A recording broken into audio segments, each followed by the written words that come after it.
this is Hester Tinti-Kane with EdTech Times, and today I'm at the Learn Launch Conference, and I'm here with Maria Flynn, and she's the CEO of Jobs for the Future. How are you today? Hi, I'm great. It's great to be here. So Maria, can you tell us a little bit about Jobs for the Future, who you are and what you do? Sure. We are a national nonprofit organization. We are based here in Boston, but we do work around the country. We also have offices in Washington, D.C. and Oakland, California. And all of our work is around the mission of helping all young people and adults attain post-secondary credentials and move into family-sustaining jobs. And we do that through a mix of policy work, research, technical assistance, and network building. That's wonderful. So I listened to you this morning. You were moderating a great panel on pathways in the workforce. So tell me a little bit more about that panel.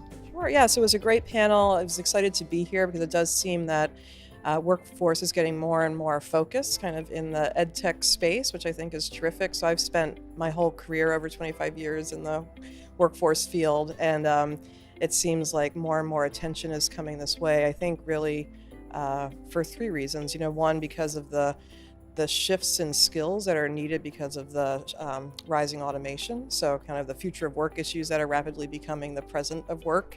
We're also seeing in many parts of the country, an unemployment rate that's quite low. So here in the Boston region, many other places where employers are more and more looking for how to get a broader pool of skilled workers. And so issues around the skills gap are becoming more front and center.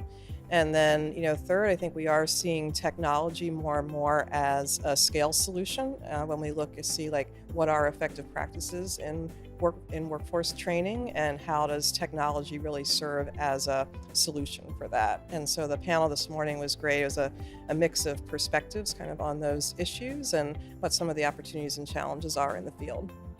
So it would be great to hear about how Jobs for the Future works with higher education providers and some of the strategies that they're starting to use to help bridge the skills gap and prepare their students for workforce and careers. Yeah, so all of our work is really focused around the idea of career pathways. So career pathways to credentials and good jobs. And we are a national intermediary, so we do not do direct service, but we work with networks of state agencies, institutions, community-based organizations, and others, and really help them design and implement pathways that lead to success. And I think some of the best practices that we see are definitely strong employer engagement between educational providers of all types and employers. And that can be challenging to do at scale, but it's critically important to success. We're very interested in stackable credentials, so credentials that can enable folks to earn and learn at the same time and move up in their careers while they're learning new skills.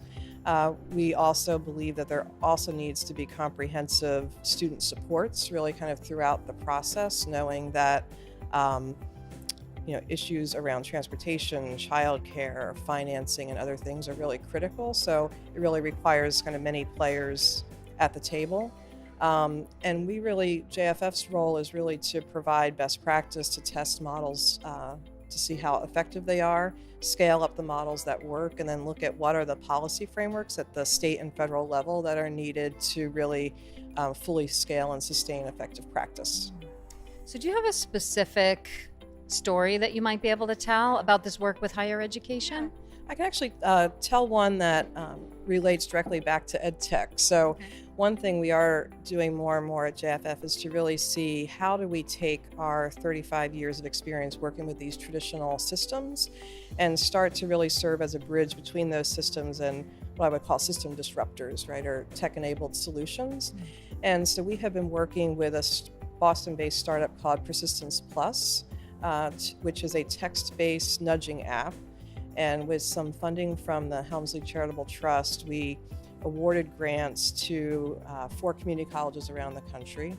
And these were colleges that we were already working with to help them really redesign their STEM pathways to ensure that they were meeting labor market demand, that they were really structured in a way that ensured student success. And we are now working with them to embed Persistence Plus along that pathway. So we released a press release about a week ago that showed that semester to semester persistence for those students was 10% higher for those using the app than those who were not. So I think it's a great example of where technology can really help drive student success, like as part of comprehensive system reform effort, if that makes sense. So exciting stuff and things that we want to do a lot more over the years ahead.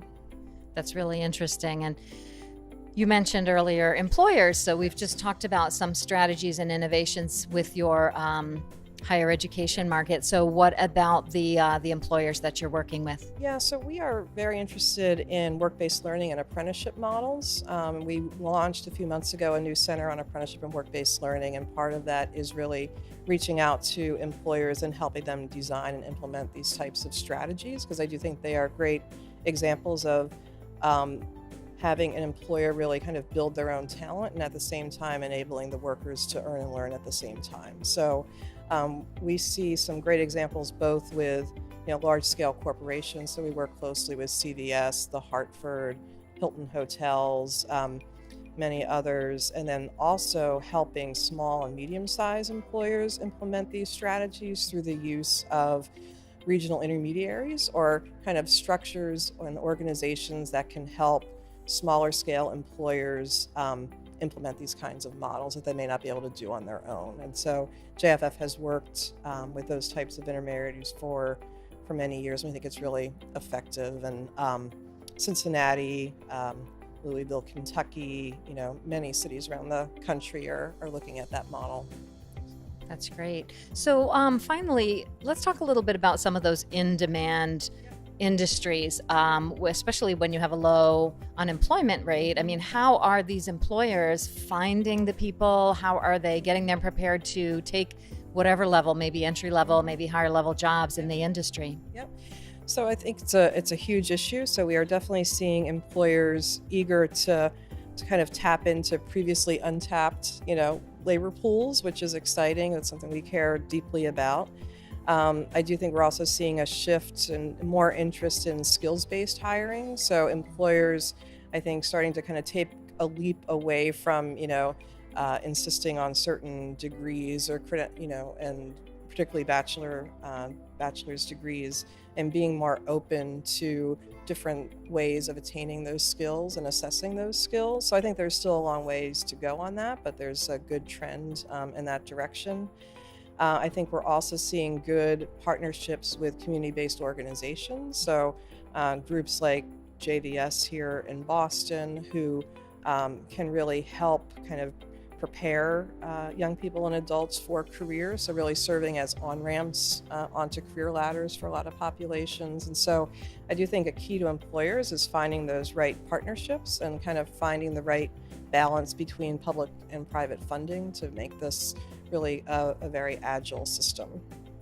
So when you think about the employers that you work with and the industries that they represent, which industries are you working in the most? Yeah, so I would say advanced manufacturing, healthcare, IT, and then a lot of it is also very regionally dependent, right? So in Wichita, for example, we do a lot around aerospace, but I think if you looked nationally, I would definitely say IT, advanced manufacturing, healthcare are really common ones that we see across the board. Great. So it's wonderful to have you here at the Learn Launch Conference, but you have your own conference coming up. Do you want to do a little pitch for Horizons? Absolutely. So we're having a conference called Horizons in June 13th and 14th in New Orleans, and it's really about the intersection between the future of work and economic advancement. And so looking deeply at the issues of technology and scale, but also looking at issues around equity and how do we ensure that in this time of transformation that the populations that we care deeply about are not further left behind. So how do we really build systems that ensure advancement for all? So hope to see everybody there. Wonderful. Thank you so much for your time, Maria. Great. Thanks for having me.